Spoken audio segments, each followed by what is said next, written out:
Glad it's Friday. Okay.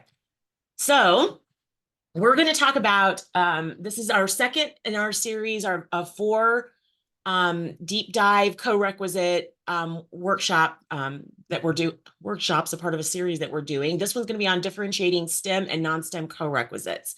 You are going to get so many nuggets of information. There is plenty here. You will get the slides. So what I do is I will get the recording later today. My assistant, she'll upload it and everything.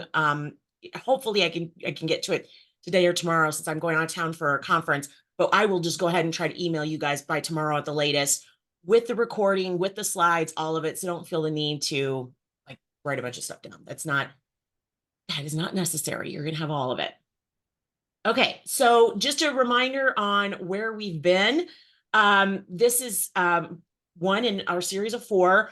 The first one, if you did not get to it, so here's the catch with the first one is I'm only allowed to provide the slides and recording to people who registered for it. So if you did not register for it, and Jenny, I know I always ask you to do this. If Jenny, if you can put the link in the chat, and that's not your job to do, I apologize. So if you did not come to the first one and you wanted it, and you can, all the other ones, we can put publicly recordings on Michigan's website, and Jenny Shanker from MCCA is going to be doing that. But the first one I'm not allowed to because of the agreements of an additional presenter that we had and the content that was used. If you register for it, because registration is still open, I can send you the slides and the recording, is my point. So that was about as clear as mud.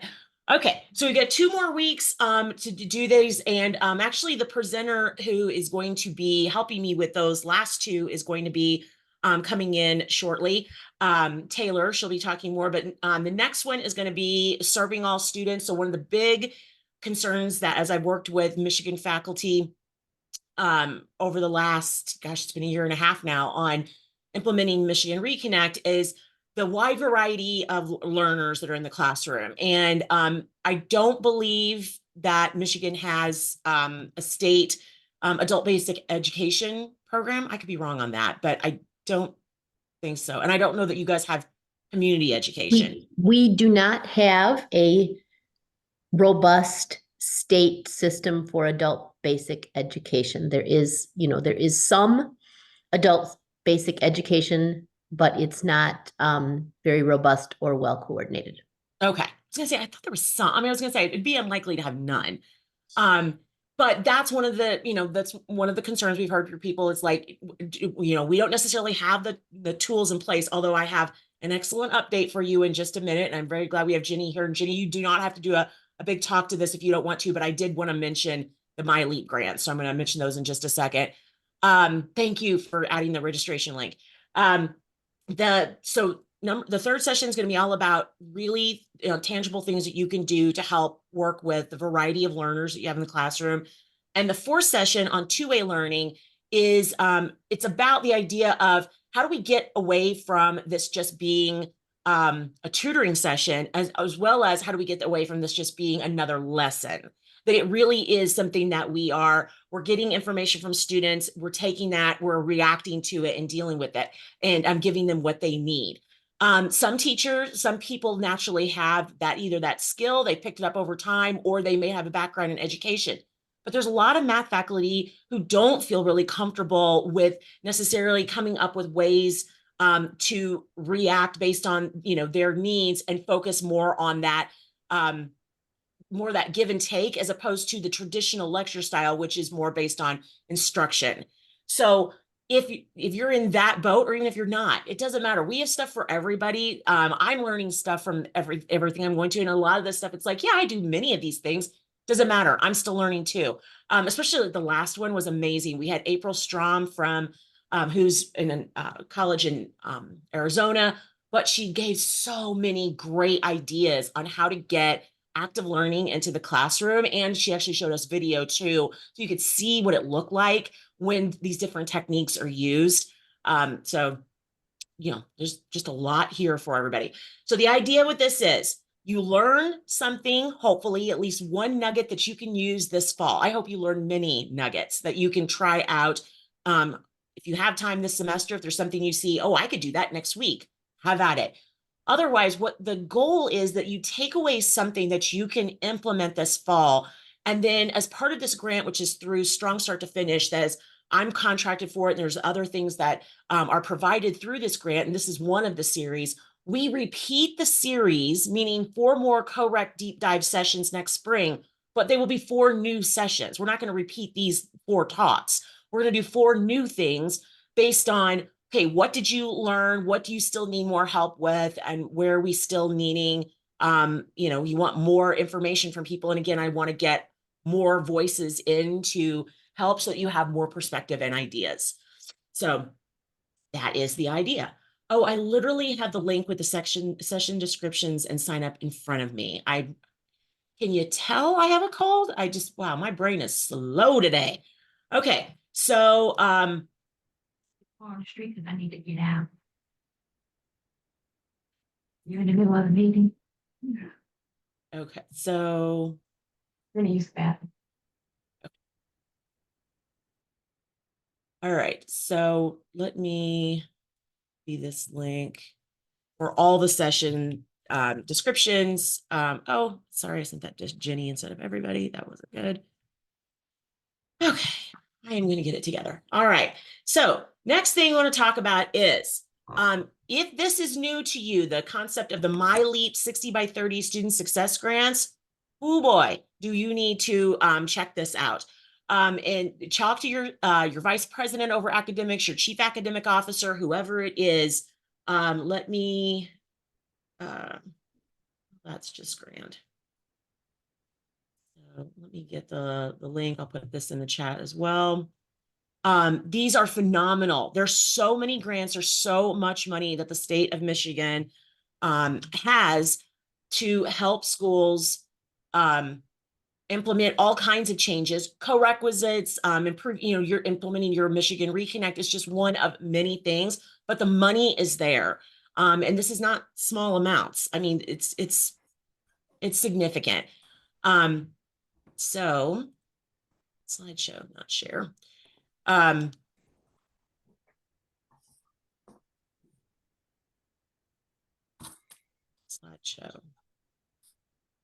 Let's do it like that. And I'll move all these windows out of the way. I can tell today's going to be a day. I can just feel it. I've been working for hours. This is my first meeting of the day, and you can just feel I'm not with it right now. All right, I promise I will get it together. Okay, so if you haven't checked those out there, the link is in the chat. So especially some of you may have heard me say this in another meeting, if not, just humor me. But if you're a school that's like, we need something more for our students that are super high need. We'd love to have a program. We'd love to hire some special tutors to work with that. We would love to have more Alex PPL codes.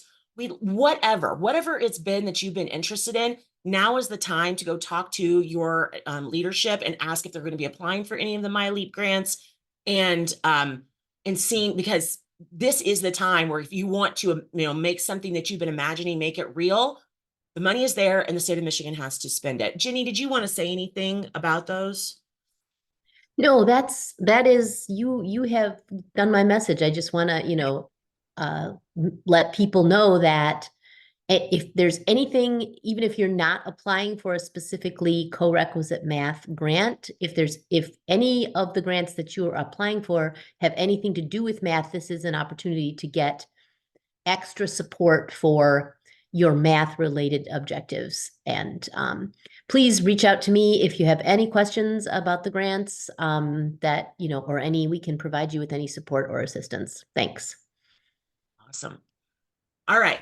So I mentioned this last time. I will mention this each time because trying to, talk about what are we trying to do with co-requisite courses? And the idea is flexible yet intentional support.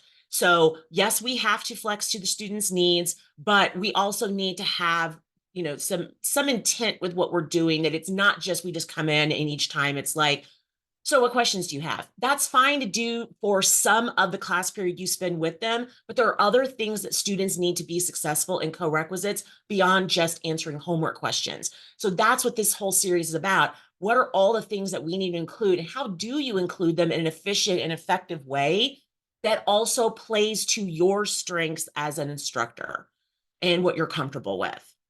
Okay, so my goal for you today is that you come away with at least, even if it's a Post-it note with one thing written on it, that there's some way that you want to incorporate either an addition, a deletion, or a change of something that you do in either one of your STEM or your non-STEM co-requisite classes. Okay, so you're going to get tons of ideas. I want you to come away with at least one idea, like one of these, like, yes, I'm going to do something with that, or yes, I'm going to follow up with someone and we're going to talk about that.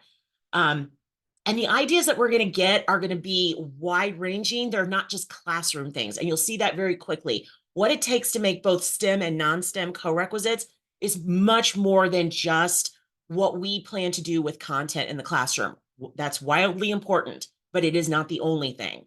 So you'll see that in just a minute. Okay, so first off, let's go to the chat. And this is what I want to know. What type of course do you have more questions about? A STEM co-requisite like college algebra, pre-calculus, some of you do an intermediate algebra co-requisite, or non-STEM like quantitative literacy, quantitative reasoning, statistics, things like that.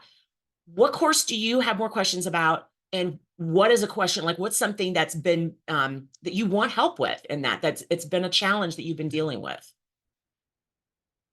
Or you're developing one and you are stuck on something related to the course. So please add something to the chat. Which of these types do you have questions on and why? Ooh, great, James. We will definitely get into that.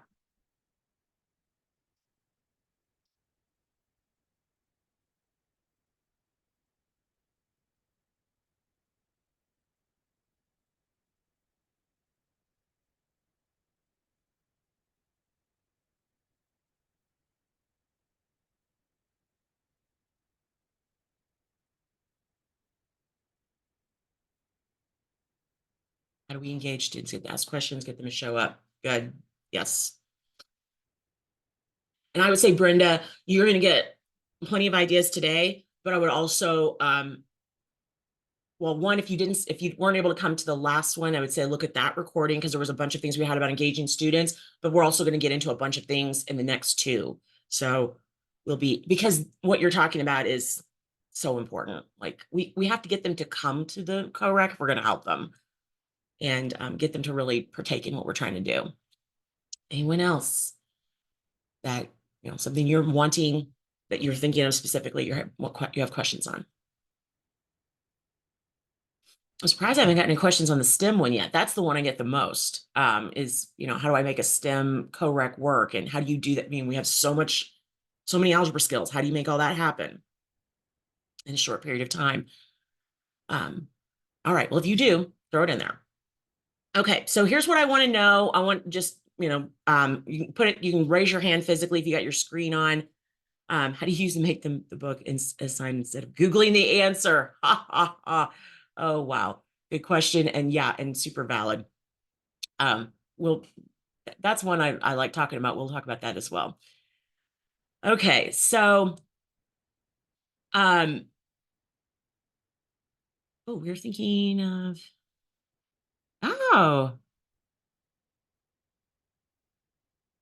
awesome, Sam. That's fantastic. Right. Okay, so you tell me either by raise of hand if your camera's on, otherwise just go to the chat and say yes, or no, or whatever. But do you think it's important for students to have a growth mindset? The idea that they can, they can change over time, that they can learn things that maybe they haven't learned yet, that their abilities to learn, it's not static. It is something that can evolve. Okay. I would say most faculty, this is something we've heard about a lot in the last several years and something we believe in. And it's that a classic way to get for students to really think about this concept is when they say, I can't do that, follow up with yet. I can't do that yet. And that's the idea of the growth mindset, just one of many aspects of it. It's that we can grow and evolve and change. And also, it's not like the situation we've been dealt, our abilities, all of the everything is just static and there's nothing that can be done about it. There are things that we can do. Now, I'm a realist, okay? So it's not, I always think of the example of like, I can improve in my swimming. I am never going to be Michael Phelps. There are limits to it.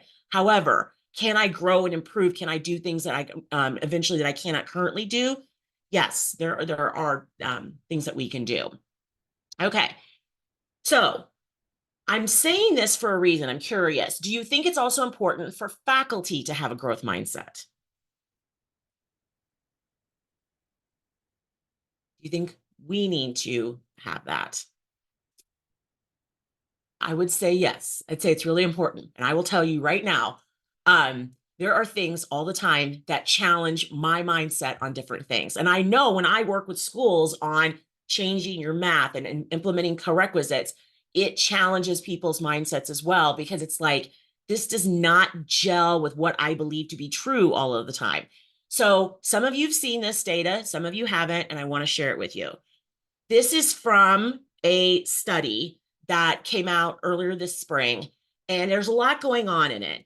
But I really have been showing this a lot to math people because this challenged my assumptions significantly. And I just want to see what you think of it. I'm also going to give you the link to it and everything so you can see the whole shoot and match of what's going on. The main takeaway from this is in California, they have very stringent rules on their laws with co-requisites, and they've been made more stringent over time. And so, but initially with their laws with AB 705, they had to you've got to put students in a college level class or with a co-req, but they're not supposed to have developmental education. But AB 1705, which came out a couple years after that, made things much tighter and much more specific and restrictive of how schools had to do this. So it included things like even calculus, that you had to put students in calculus, and you couldn't necessarily have a pre-calculus prerequisite sequence. And I got to tell you, like, that is just something like my mind. I'm like, what do you mean? Like, how is a student going to pass calculus if they haven't had college algebra and trig beforehand? But this data is from over 37,000 students in the state of California, shows exactly that. And these are STEM majors. And this is STEM Calculus 1. So traditional, trig-based, they're going to be an engineer. I think this is fascinating. And what I want you to do is look at the first 4 bars. You don't have to look at the whole thing is interesting, but to me, the first 4 bars blew my mind. These students, these are the courses they started in college, and either in college algebra, trig, pre-calc, or calc 1. Okay, the percent, what percent of them passed this STEM calc 1 within 2 years? Okay, and this is the highest math class they had in high school. So for this whole first group, all they had was through high school geometry. So that presumes they did not have college algebra and trig. 62% of them passed Calc 1. And we'd have to go through and look at it, but I do not believe that means they took it over and over and over again 4 times through. They took it and they passed it within 2 years. And this was the course that they started with at the college level. This really challenged my assumptions, but I think it's important that we look at this and pay attention, because the data is clear and they have done so much data. That's why I'm giving you the link to this paper so you can see it. They have done so much with throughput, which is the idea of what percentage of students complete a college level course.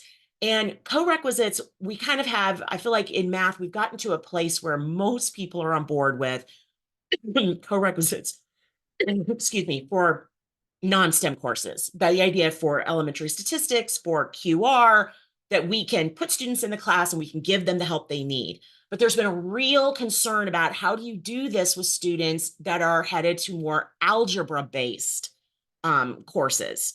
If they're doing college algebra, pre-calculus, how do we, it seems like we have to have a long prerequisite sequence. The data does not bear that out.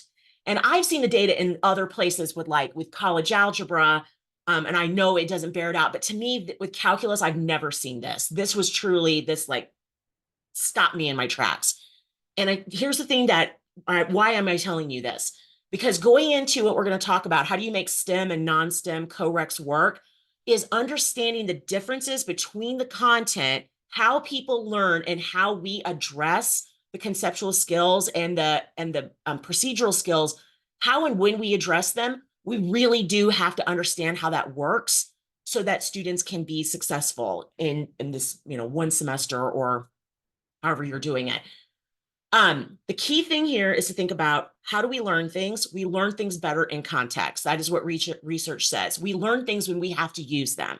Think about all the things that we learn in college algebra and trig, and even beginning and intermediate algebra. All of that is a build up to calculus. Everything is a build up to calculus. And those of us, probably everybody on here, if we've taught calculus, or nearly everyone, if you know when you teach calculus, the thing that we always complain about with students is they can't do algebra, they can't do trig. They don't remember how to do it. They can't apply it. And so we have to reteach a lot of algebra and trig, because, as I always tell my calc students, everything you ever learned in math will come back in calculus, because this was the point of why we taught it to you. This is where you're going to see it again. It's going to come back to haunt you like a bad penny. So the idea is students are able to, if I have to learn trig and trig identities, I have more motivation, and it makes more sense when they're in the context of doing something with integration. If I have to learn this technique of rationalization, it makes more sense if it's going to allow me to be able to rewrite some expression that I'm working with and be able to work with it in terms of doing a derivative or an integral easier. And it's just, so that's something to keep in mind. Having things in the context of when they're used is super, super important, and what can make co-requisites work very, very well. Okay. So just setting the stage with that. Okay, so this is something I want to look at as well, because this is a common thing that comes up with schools, is the role of pre-algebra. How are we going to deal with pre-algebra? Michigan Reconnect says we can't have courses like pre-algebra anymore, but they can't do fractions. So what are we going to do? Like, how are we going to do this? So this is one thing I want you to really think about, and this plays off of what I was just telling you about with calculus. It's all related. I took these screenshots. This is directly from a pre-algebra book, okay, that was used in a lot of colleges. This is how we have students do problems like this in pre-algebra, a standalone course. But we go further than that. We say things like, we expect you to master them to a certain level. You have to be able to take a test without a calculator. And we expect a strong ability to be able to do these. Now, keep this in mind. You could take that to Monday to your calculus class and say no calculator, and they wouldn't get them right. Okay. And we don't care, because we're like, well, they can just use your calculator, or they've earned the right, or they've gotten to that point. But we demand in things like pre-algebra and beginning algebra that you have to be able to do these without a calculator to a certain level of mastery, often with really ugly denominators. Okay. So think about how we actually use, though, fractions, decimals, rounding, percents, everything in college level math. Okay. So this problem I also pulled directly from, this is from an elementary stats book. Okay. And in this, it's got we survey 800 randomly selected students, 422 play organized sports. What's the probability, blah, blah, blah, that they play organized sports? Interpret this probability. This problem is from my math lab. So the student has to create a fraction. They have to change that fraction to a decimal, then to a percent. They have to be able to enter it to the right number of decimal places. So they have to know place value, and they have to be able to round, because my math lab will often say round to the nearest thousandth, or however, whatever they want. And then they have to interpret it in the situation that it's in. We can do problems like this till the cows come home, and that does not mean they will ever be able to do this type of problem that we are actually using fraction skills in. So if you're ever worried about, we don't have our pre-algebra class anymore, how are they going to be able to do this? The idea is we learn things when we need to use them and when they matter. And this is the perfect place to review for students, because they've all seen fractions forever. Doesn't mean they can do them, but they've all seen them. This is the perfect place to review. And keep in mind, when we do this in college math, we let them use a calculator. We don't make them do this by hand, and there's no crime in that. So these are the things that make co-requisites work. It's acknowledging the fact that doing something in context, and that sometimes we use technology, and that's not cheating, because think about it. And if I was in real life, if I'm going to do something, I got my calculator with me all the time if there's things I need to do. I'm not like doing stuff by hand. They aren't either. And that's not necessarily a good use of their skills to be worried about that. Now, before anybody says, but Kathy, what about the person in the job that has to be able to do fractions? There's a handful of people that have to be able to do fractions in their head on job sites. And like classic case is construction. And guess what? They never have the ugly denominators. All their denominators are things like eighths, 16ths, 32nds, 64ths, all of that. So these situations that we come up with do not appear in real life as we've constructed them. So not saying fractions don't matter. I'm saying that we have to think about realistically, what are they going to be able to do and when? Okay, so moving on. This is the first thing I want you to take away from. If you want to make both your non-STEM and your STEM co-reqs work, you have to make sure you have the right students in them. Any of you that have worked with me, you've heard me say this over and over and over again, but it is something that matters. You get this right, you make everything else easier. So what does that mean? It means you actually have to really check in with your people that do advising and placement, and like when students pick a program and all of it. How do students find out or figure out if they're supposed to be in intermediate algebra or they're supposed to be in statistics? Because the problem is way too many students are sitting in intermediate and college algebra that don't need to be there. And if you could get those students out and get them into statistics, it's easier to teach the intermediate algebra and college algebra, and it's easier to teach the statistics, and everybody has a better chance of passing. So that is the first thing. So you might want to add that to your list. I probably need to go and find out, how is this happening? Because this may not have anything to do with you. It happens long before they ever get to your classroom, but it impacts you. Okay. So this is the thing you need to know.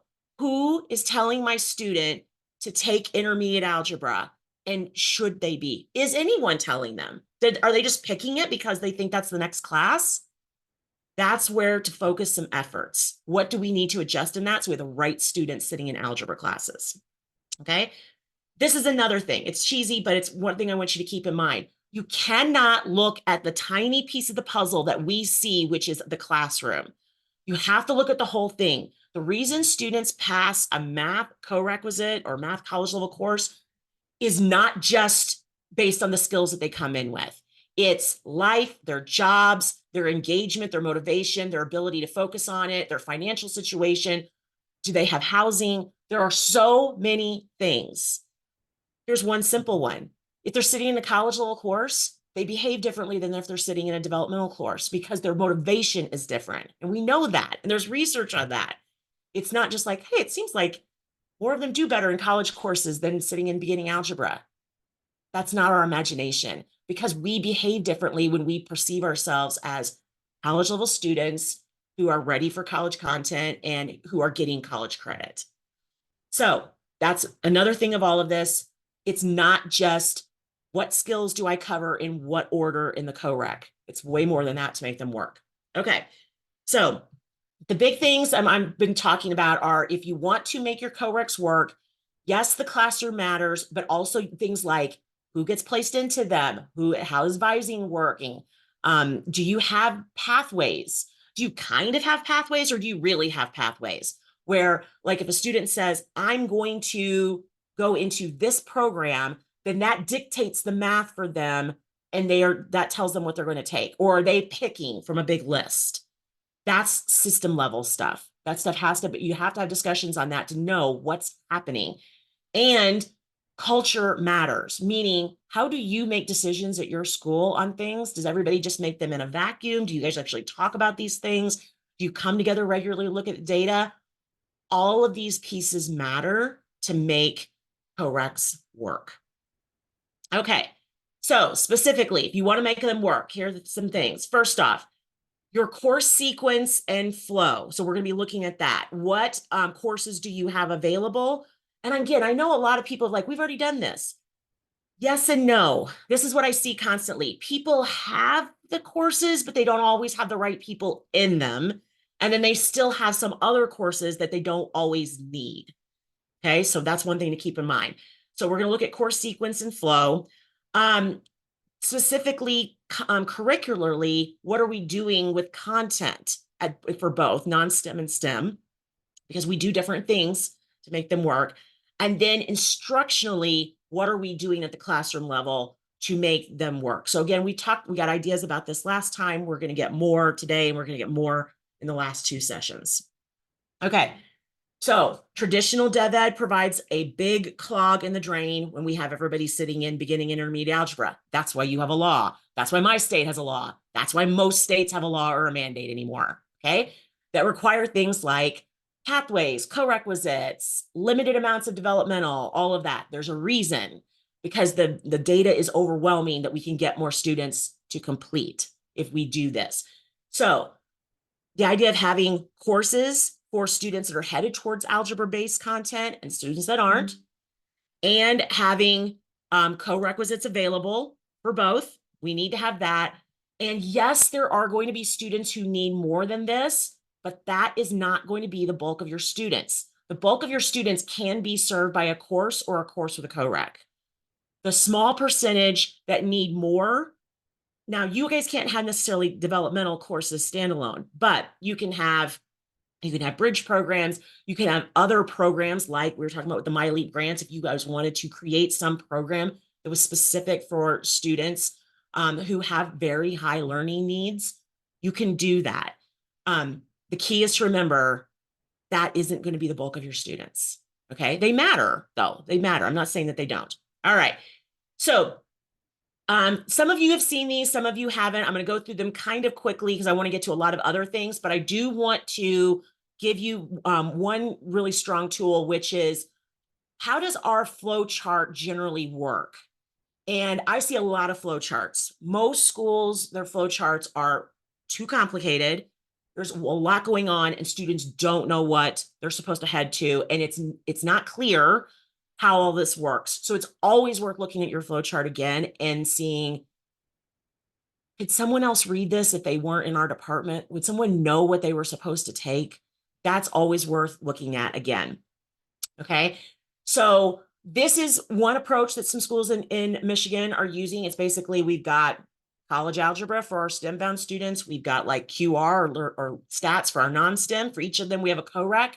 And for students who need more, we have something like a boot camp or bridge. I'm going to use those words interchangeably. Some kind of short-term, get them up to speed on some skills, build some confidence, help them learn some things about the campus. It's not a course.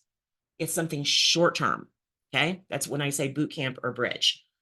Okay. And I'm going to give you again a picture of these with a diagram that I have a document that you'll get later that tells how does this, if you use this approach, like if you decided to change your flow chart and you're going to we're going to have a college algebra with a co-req, and we're going to have like QR with a co-req. And there's a handful of schools that still have like beginning algebra and things like that. Get rid of that.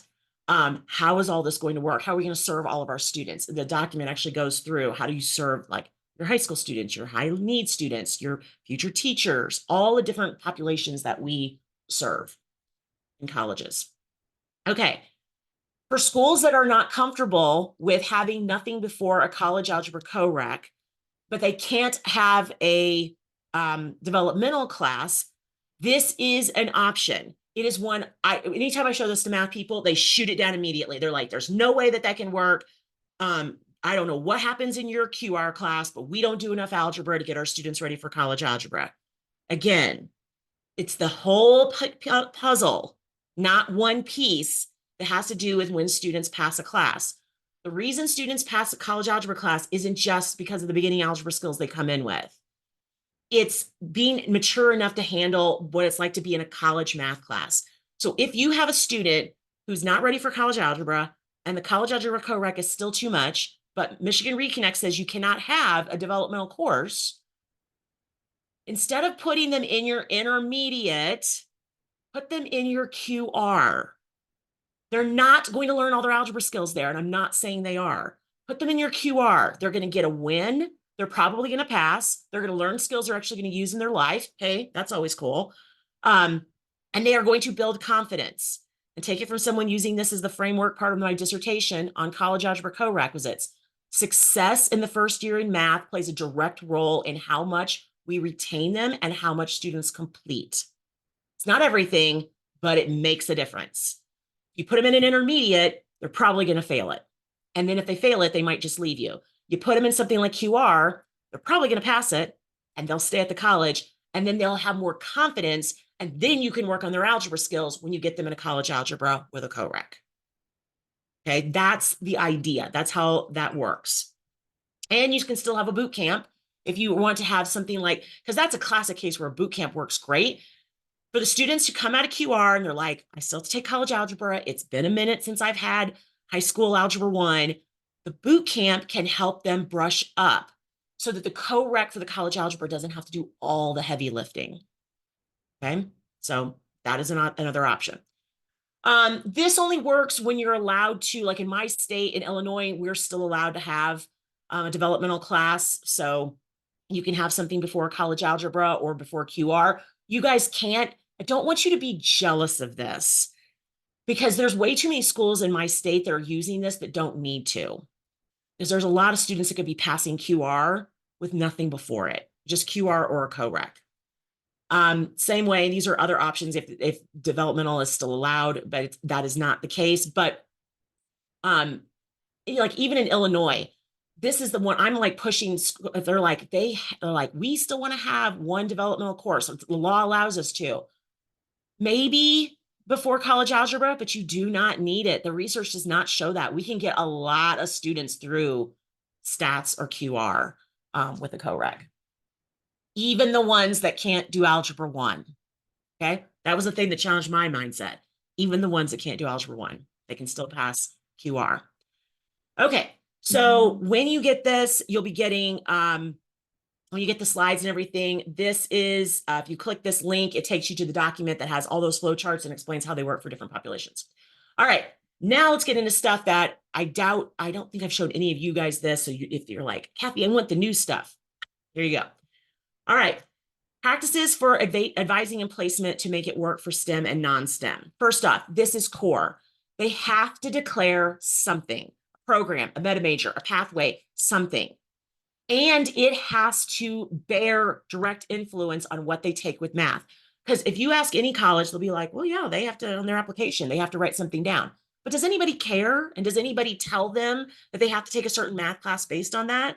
Some schools really do. They're like, no, once you say that you're in, I don't know, say you're going into this type of nursing, or you're going to be a psychologist, that directly dictates you're going to take this math class. Many schools, it's very much up for choice. This is worth having a little bit of investigation and find out how does it work at your school. Okay. Undecided. Some of you that know me know I always say this. Undecided, put them in non-STEM. Do not sit them in an algebra class if they don't know that they need algebra. Undecided, non-STEM. Okay. And this is a big thing with advising and placement. If there's at any point where you can have a human being involved, there's some way that you can do that, you're going to have more success with getting students into the right math class. They don't read. Placement tests aren't perfect. It's just hard to do all of this without having a conversation with someone. So this is another place where it's like asking your people in student affairs, advising, registration, what's the process when a student starts here? Like, do they ever have to meet with an advisor or a person or do they ever have to? If there is a place, that's the place to pinpoint and go, could we have something there about their math? Because that could help get them in the right place. Okay, non-STEM advising and placement. Here's the rule of thumb. Why don't students pass non-STEM courses? It's not usually because of the content. It's because of their ability to be a student. It's getting them to class, doing the work, finishing things. That's what they struggle with. It's not usually cognitive. Okay, I'm not saying never. I'm saying it's not usually. So if you want to place students into non-STEM courses, high school GPA, overall high school GPA is sufficient. Not math GPA, just overall high school GPA. It just tells you generally what kind of student are they. That's all you need to know. And if you want to ask them things like, how well did you do if you want to do guided self-placement, which absolutely can work. You can ask them, how did you do in your math classes? Did you get like A's, B's, C's? Like, how did you do? But in terms of figuring out, should a student be in a non-STEM co-req, it's basically students that don't have the best high school GPAs, want more help, or didn't do great in high school math. This was something that they needed more help with. Okay, well, then they probably could benefit from a co-req. If you do guided self-placement, this is the main thing that I see it over and over and over again. It works when it's truly guided. But in a lot of places, it's not, because of just how it's implemented and the limitations that people have with staffing and different things. You've got to have someone that is guiding the student on how to use the placement. Even if the student's the one that gets to make the decision, they need to be informed. And if they're just reading through sometimes or taking like a practice math test, that isn't going to usually do it. They need some guidance on what to pick. The biggest thing is, are the students at your school that need help getting into your support courses?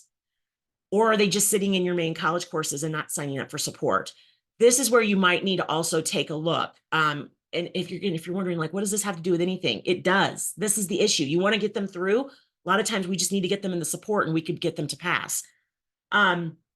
So how do you ensure that a student has to get into a support course or a co-requisite course? Well, you could have sometimes the school's like, you have to go through an advisor to actually register you for your class, or they have mandatory placement, which I'm not saying is the magic way out. Some schools go to default in and students can opt out, so that like you have to sign up for the support course or the co-requisite or whatever you want to call it. And then if you do really well in the college level course, you can be opted out of it. Some schools do that. Actually, Georgia does a lot of that. You could have a mandatory lab where you everybody has to sign up for it. And maybe it's like 1 credit hour and 2 contact hours or something like that. But that's one thing you need to be looking at too. Are we actually getting the students into the support that need it? If you're struggling to get students to sign up for it, these are things you need to look at, because there's plenty of students that need it. But they won't necessarily take it if given the choice, because they'll think it's a waste of their time and money. Okay. STEM advising and placement. Why don't students pass STEM math courses? Because they usually can't recall and apply their algebra. That's what it all comes back to. A lot of it is their algebra skills. Okay. So this is the place where GPA from high school and has high school course grades, like math grades, like, did you get a C or better in algebra 2? That's helpful to know, because general GPA only tells you what kind of student they are. It doesn't tell you what kind of math student they are.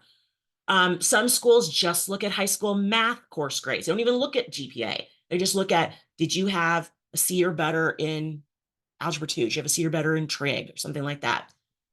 They're trying to get a sense of what algebra skills they actually have or did have at one point. There aren't a lot of valid placement tests. I will say that I think Alex PPL is one. And I'll say it again, I do not work for them. It is highly valid. It's not cheap, but it is valid. So that's why I said that's a great one to apply for a grant for. If your administration's like, we don't have that in the budget to pay for it, it does work. And allow students to move up. I think a lot of schools have gotten better at this, but like my school, we were terrible at this for the longest time. It's like, whatever your placement was, you were locked in. It didn't matter. There was no opportunity really to change your placement, even if like, oh, it all came back to you and you were doing really well and you aced it, did not matter. This was your path. You had to continue on. Providing some students some flexibility is a good thing if they can show competency. Okay, here's an idea that you need to keep in mind, especially when you're working on your co-requisites. Do not get caught up in the exceptions. We tend to focus on the students who like the highest need students. I'm not saying they don't matter. I'm saying they are a small percentage. The big low-hanging fruit that most schools have are a ton of students who just need your QR or your stats course for their degree. and you could just put them in the course and give them a co-requisite, and in one semester they could be done. There are so many schools that have that situation and aren't solving that problem, and it's a giant problem that can be solved literally next semester. Okay. But instead, they're like, but what about if they come to us and they're really, really low and they want to be an engineer? Okay, I get that happens. It's really seldom. Make sure that you have something that is designed for the bulk of your students, which for most of you is a whole bunch of people who need statistics or liberal arts math to get their program requirements met. Have a co-req for it. So if you don't have a co-req, that would be the next thing I would plan that. Like you could put that on your list today. What is something that we need to do different? We need to make a co-req for our QR course or our stats course. Okay. And yes, we do account for the exceptions, but we cannot focus all our energy there. Okay. Because that's what we've done for 40 years. And then we've really left a lot of students out in a lurch who didn't need all of this because we were so afraid, but just in case they change their mind, but just in case they decide to be an engineer. And they're like, no, I'm literally here. I just need to get my QR and I'm done. Like that's it. And we put them through all these things just in case. Okay, so where do these lessons come from? Schools I work with, because my business works with a lot of schools, but also research. There's so much research on what works and what doesn't in co-requisite implementations. If you want a great paper, there was one that came out, I believe, last year from Christine Moker and Toby Park Gagan, and they did a statewide study of co-requisites across Texas, the entire state, all the things they learned. And what I thought was so cool was there were certain themes, and that's what I'm going to give you in a second, that things that work better than others. But one of the things was I got to see them present on it. There was no magic, like you have to have your co-req like this or it won't work. That does not exist. There is no magic combination, which is good. You have flexibility. You can tweak things. It's if you see an idea on here and you go like, we can't do that. Don't worry. That doesn't mean yours is doomed. It's not. Okay, first off, one more time for everybody in the back. You don't need a prerequisite for a non-STEM course. So if you're sitting there and you're like, I can't give up my beginning algebra, I can't give up my intermediate, please do it. You won't believe it until you see the data. I know I didn't. So you got to do it. And the law says you have to do it. So do it. You will be surprised and your students will be so much better off. Okay. 2 hours. Now, I'm not saying 2 credit hours. I'm saying 2 physical hours a week. How you want to count that on paper, lots of ways to do that. People will do things with contact hours, lab hours, credit hours, all kinds of stuff. But I'm talking about time. Usually 2 hours extra a week with the non-STEM students is enough to help them be able to be successful in the co-req. Some schools only have 1 hour. That can work too. Okay.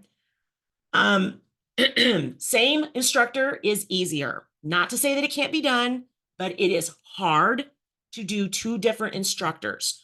You as a college and a department have to commit to using the same pacing book, everything, homework system, all of it, assignments, tests, everything. And the 2 instructors have to talk every single week.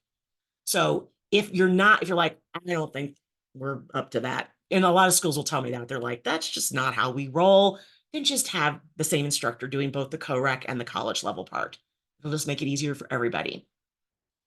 For non-STEM, a lot of times teachers will say, I like when the class meets at like Monday, Wednesday, Friday, 9 o'clock, and then we have the co-req at 10 o'clock. So we go over the questions they had that came out of the class. That can be nice. Doesn't mean you can make it work with your schedule. So if you can't, don't worry about it. You could also have it before the class and you can still make it work as well. You can have it on another day. There's all kinds of ways to make that time work. Okay, commingled means in a classroom, say your stats classroom, you've got students who are going to get the support and you've got students who don't need the support. Cohorted means everybody in the room is also getting the support. Either one can work with non-STEM. And really what this decision will come down to is usually logistics. Your staffing, how many students you have, how many faculty you have, demand for a course, that will usually dictate this. And both can be argued pedagogically as better. So there really isn't a winner. A lot of it is preference and logistics. Okay, this is the biggie. If you are doing a non-STEM co-requisite, what you should be focusing on is just-in-time support of applying the required prerequisite skills when they appear. So meaning we don't do all of beginning algebra at the same time as teaching QR, and we don't do all of beginning algebra as a review and then teach QR. We don't do it all like at the first 3 weeks of the class. It's literally you're teaching QR, and then, oh, okay, so we're doing something where we have to make a fraction. Okay, so that would be the perfect place in the support course to like, let's do a little fraction review. Let's remind you how you make a fraction. How do we do this on our calculator? All of that. It's a different way of teaching things, but that's the idea, just-in-time support. The list of prerequisite skills for a non-STEM course is usually pretty short. It's going to be things like like terms, linear equations, solving and graphing a little bit, order of operations. Trying to think what else, like algebra skills that they have to have. Not much is jumping out at me as I'm thinking of. It's usually a pretty short list. Okay. So it's mostly, can you use those skills and do you know when and how to use them? Okay. Can you read place value? Things like that. Okay. STEM implementations. Tips coming down from these kind of courses, college algebra, pre-calculus, and the like. Okay. First off, you've got to make sure you have the right students in the room. This is hard to do. I know I've talked a lot about it today, but you need to commit to this because it matters that much. Okay. I know if you're faculty, this is not in your control. That's what I'm saying. You're going to have conversations with other people and talk to them and be like, okay, we've got to get this figured out. And I'm an instructor. I don't have control over who gets into my class. So who does? And can we have a conversation about it? Okay.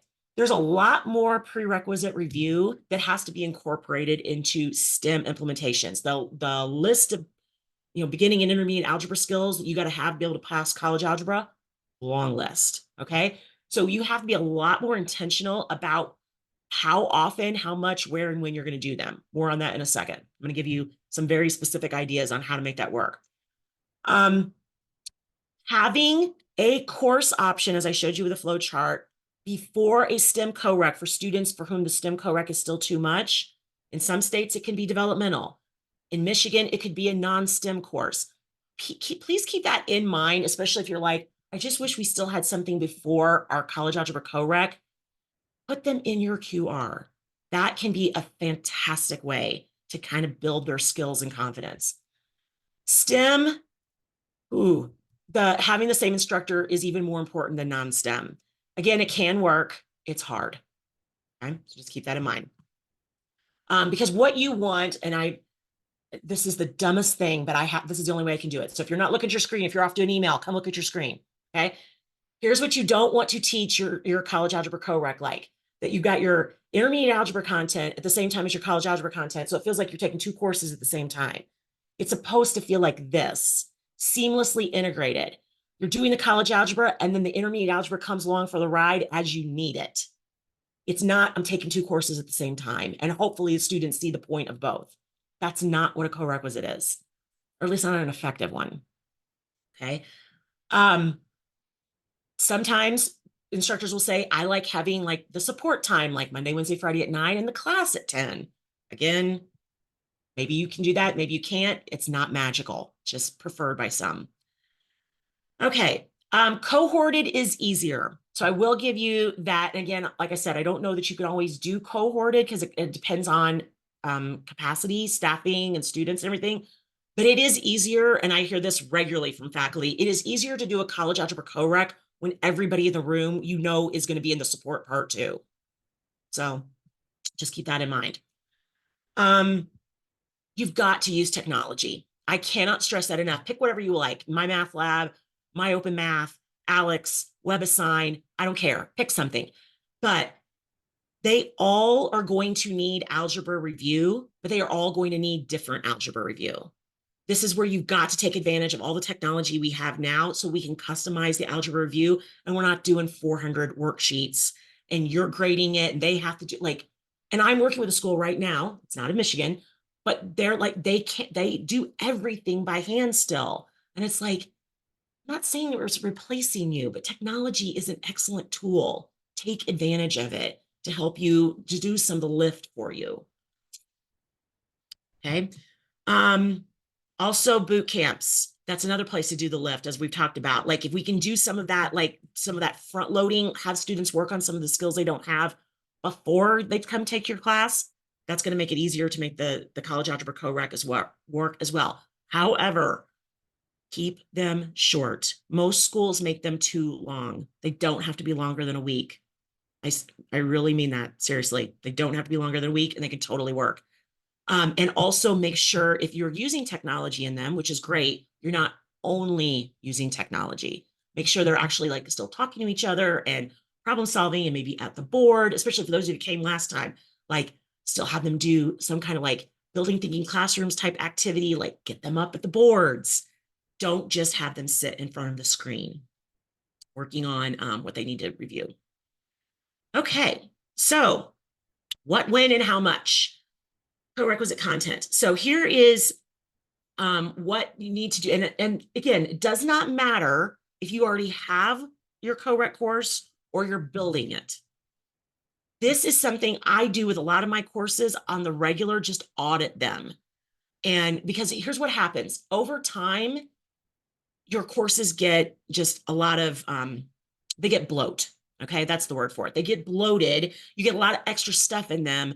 And sometimes it's like we need to clean the closet out. Like, do we have to do all of these things? Usually no. Okay. So the idea is if you want to make your co-req content work, first thing is you start with a college level course. You don't start with the co-req content. Start with the college level course and make sure it has the right content in it. Okay. So, and we'll talk more about that in just a second. But with the content that you're going to be using, again, non-STEM, it's going to be just in time and focusing on helping students apply those prereq skills to college level content. Typically, non-STEM co-reqs, by about the midway point, you've hit all the prereq content. At that point, you're really just helping them be successful with the college level material and technology. So someone asked in the chat how to do like a stats lab. I would say that's one of the best things you can spend time on with your co-req stats is technology every single time with them, making sure that they know how to enter whatever they're using, if it's Excel, if it's StatCrunch, if it's graphing calculator, whatever. That's a great thing to incorporate. Also, with stats, problem recognition. What statistical test are we using and when? That giving time to actually like focus on and figuring out what situation is this instead of just diving into, okay, how do I, like I got to make a confidence interval for this. Okay, but it's on the test, they're all jumbled up and it's like, how do I even know what to do? So a lot of it, problem recognition and tech time, both of those are really helpful with courses like statistics. Okay. Please, please, please let the college level content dictate how much prereq review you do. It will be small. You do not have to be doing factoring. You don't have to be doing all the stuff we did in beginning algebra, or even the way we did it in beginning algebra. Even if you do it, like you're like, well, Kathy, I know I need to review y equals mx plus b, slope-intercept form. But it doesn't mean we have to do all of chapter 3 like we used to. There, you can really let the content of the college level course dictate what part of this prereq do I need to really hone in on? Do we really need to make sure they get to be successful? STEM courses. I've mentioned this, so let's actually get into the weeds. How do you place the prerequisite review? So this is one idea. It's not the only way, but I know faculty, several have done this and they love it. So what you can do is front load your beginning algebra. And I'm not talking about just for your co-req students. You can do this with all your college algebra students because they all need this. You can take the first week and do a beginning algebra review. Now, let me tell you how to do this in a way that is not a painful, boring hell for you and your students, okay? The way you do this is you use whatever technology system you have.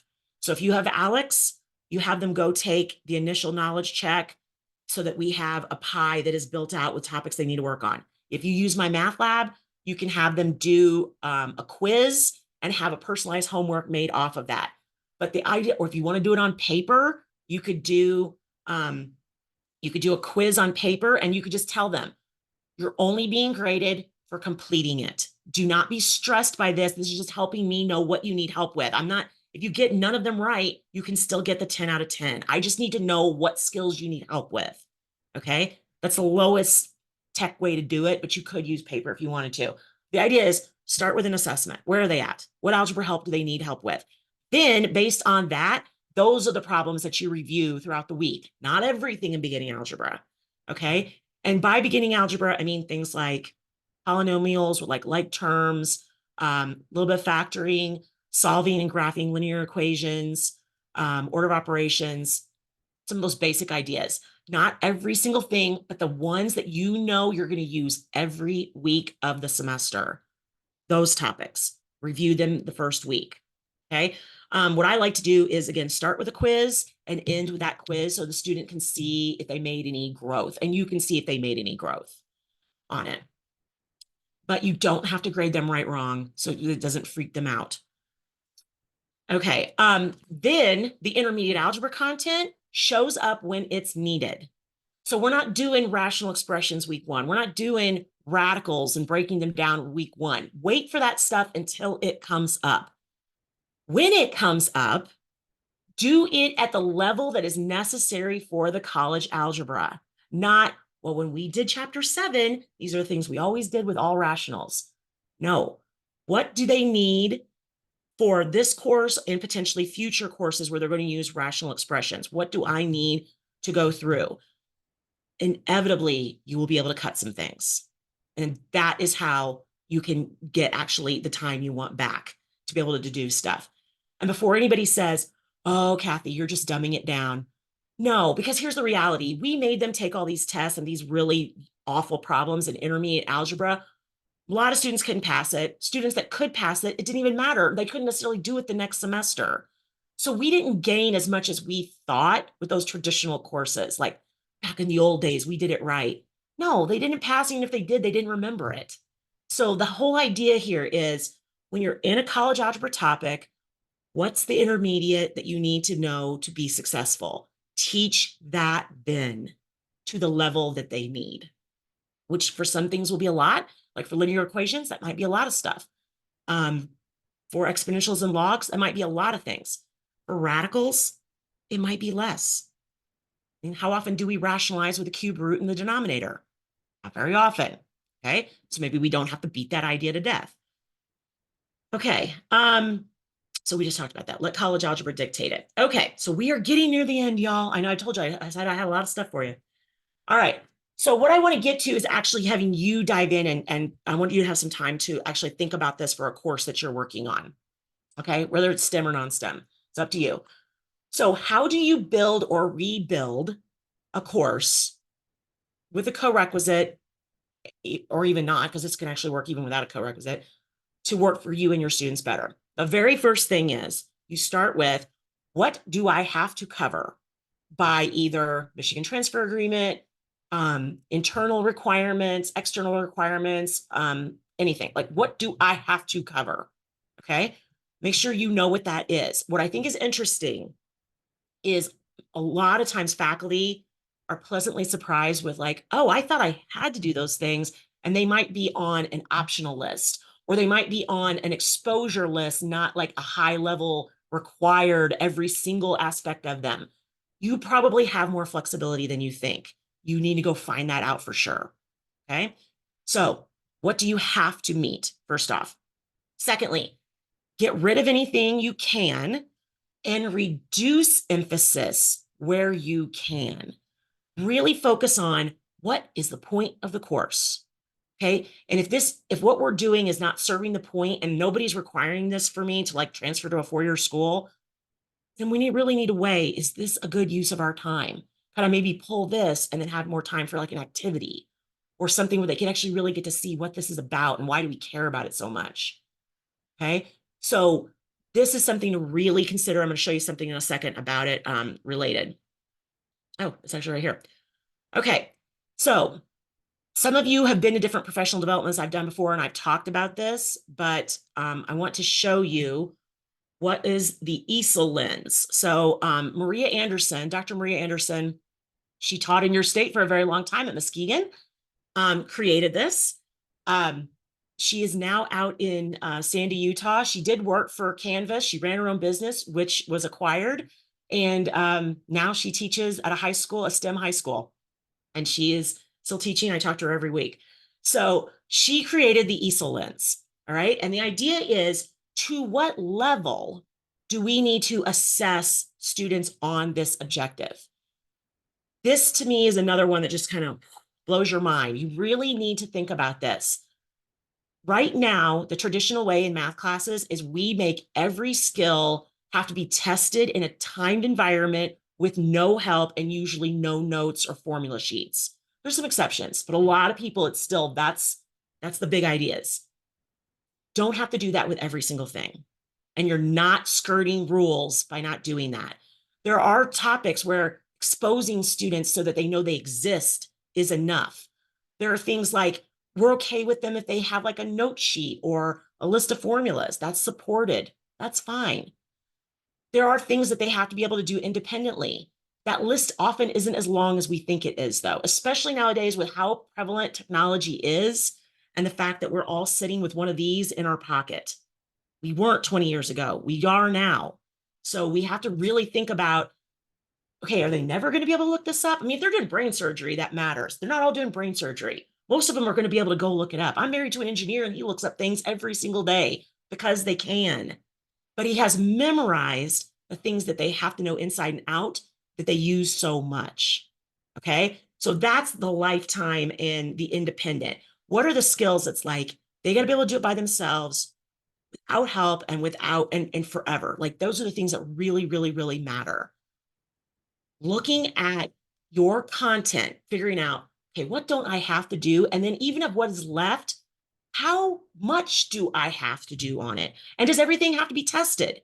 Could it be done through a project? Could it be assessed through a group quiz? Could we do an activity? How could it be assessed that pays it, gives it respect, but is appropriate to its importance? Okay, because not everything has the same importance. Right? That's one I'd love for you to think about. I did this with my stats class a couple of years ago, and it just blew my mind because I was like, why am I doing this? Why am I doing this? Why am I doing this? I had the list of things I had to cover, and I was like, oh God, there's all kinds of stuff. I'm like, I don't have to spend time on that, even though I've got in my mind that I do. All right. Then choose your assessments, how you're going to assess things, how often, in what way, is it an independent test? Is it a project? Is it a group thing? Whatever. Figure all of that out. Then notice this is the last thing. Then you figure out, where are they going to need more support, both in terms of the content. So that's the cognitive pieces. And it could be like, well, they're going to need to know how to factor, or they're going to really struggle on this one thing that we're doing. What are the non-cognitive things that they're going to need to be able to do? What are those, like, more of those student success skills and math success skills that they're going to need? That's how you build your Co-Req.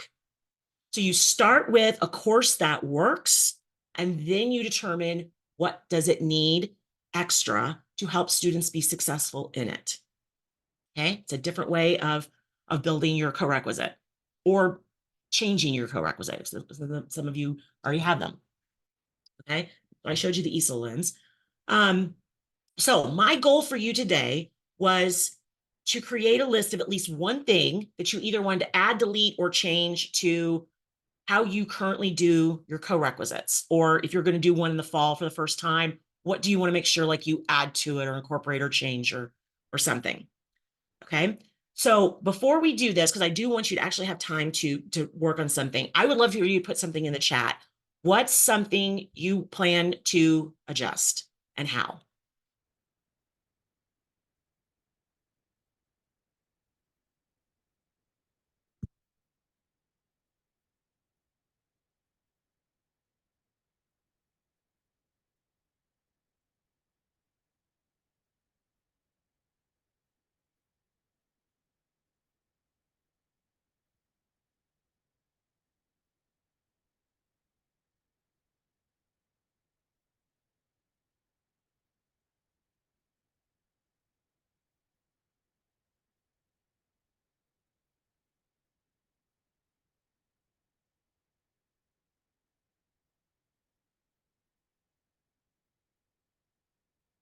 Okay. I agree, Mike. I like that. I love that idea. Like, just let's get them up more. Let's get them doing things. Create a 1 credit Co-Req for stats, cover the technology and basics and some ideas. Yep, that sounds awesome. Oh, I forgot to mention a common number of credit hours that people like for STEM courses is usually 2 to 3 additional hours a week. Again, how that is credit contact can vary. I just realized I never mentioned that. Please, here's one thing I want you to look at. Make sure that your total number of credit hours for your Co-Req and your class don't add up to a number that's greater than 6. As soon as you get into the 7, 8, 9 land, or like one college I'm going to be working with this afternoon that has, kid you not, 10, they have a 5+5, kid you not, you start messing with their financial aid. It starts to make things really difficult for them if they ever have to change their schedule.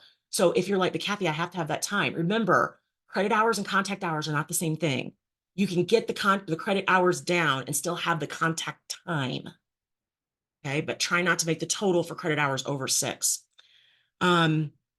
Yes, how much algebra support do I really need? Okay, hybrid model. Yeah, good. I like that, how we're thinking of what we want to do with this. Okay, so I'm sure you can tell my voice has taken a hit, and I've got several more hours this afternoon. So I'm already thinking, how am I going to make that happen? But I do want to give you this activity, and I will be giving you slides and video and everything, so you can come back to this. You don't have to do this today because this is not a 5-minute activity. But I do want you to think about this. Okay, what the idea is, and again, you can do this with every course you teach in a very not super intense way. You can just do this regularly in a kind of a lighter way. But whenever you're really like, if it's for a Co-Req, I would do this in a more, intense way to really look at it. But look at the courses you're teaching, pick a course, and make sure you know what's the goal. What is the actual goal of the course? So like for my statistics course, the goal is there's no course after it. So it's just literally that they learn how to work with data in real life, not be terrified of numbers, have some basic statistical understanding. Like that's what it is. That's the point of the course. The techniques that we use, not every single one of them matters, even though they matter to me, but that's what I'm trying to get to. Okay. But figure that out. What's your goal of your intermediate algebra course? What's your goal of your college algebra course? What's the actual point of it? Okay. Then where are the problems that you have right now with it? What is not working? It could be, I'm too rushed. There's certain topics they never seem to get, or we get them, but they don't remember them, or I always have to reteach them, or whatever. Write down the things that are not working and write down the things that are, that you want to preserve. Like, this is what I want it to be. Make sure you note that. But not everything is a problem. You're probably doing a lot of things that are working just fine. Okay. Then make a table with 2 columns and write in one column, list all of the college level content. What does the course, and this is that whole idea, like, what do you have to cover? What, by the state or whoever, what do you have to cover? Then with it, put the prerequisite skill that is needed to be successful with it, or skills. It could be more than one. Okay. But let that dictate the college level content, let it dictate the prerequisite skill. Okay. So the first column is what's required. Like I said, cut the clutter, get rid of anything that you don't have to do or de-emphasize it, determine the prerequisite skills. So that does not mean go get your table of contents from your intermediate or beginning algebra book and start listing off all the sections. No. Do this with, actually, if you could do it without it, it's way more enlightening. You just actually like think about, okay, I'm teaching them exponentials and logs. What are all the things they have to have for that? List them out. There's a lot. So, I would list them out and then be like, okay, maybe what do we hit in the first week in that beginning algebra review? What are we going to need to hit as we go? What may have we hit already some other place in a different chapter? And so we've already kind of touched on that idea, but maybe we have to touch on it again because it's a new situation. But that is how we build, like, what do we actually need to teach instead of, this is what I've always taught before. How do I squish it into 3 hours? that is not a great way to build a co-req, and it's really hard to teach it that way. Okay, so my questions for you is, what questions do you still have, or things that maybe I didn't hit but you want to know more about, that you would, there's something you want me to follow up on? But based on today, what questions do you have? You can put it in the chat, or you can just unmute.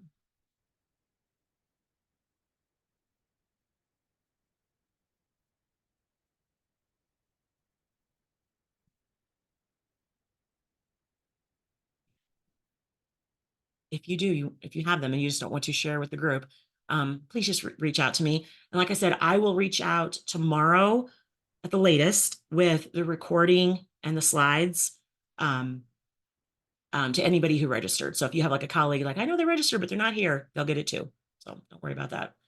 I think anything else that you have questions about or requests. And thank you to those who put up with the technology issues at the beginning. I know we had had some hiccups today. So my main thing I would request is, please be open to coming to the last two sessions. Actually, Taylor, she messaged me. She was the one who's going to be leading part of each of the last two. She was taking her child to the doctor, and they had an issue with, wait times, and they were not able to get here. But you will meet her next time. There's going to be, again, so many good nuggets on ways to work with all kinds of learners, because that is part of the Co-Req classroom. We're going to hit that idea in both of the last 2 weeks. All right. Thank you, everyone. Hope you have a great weekend.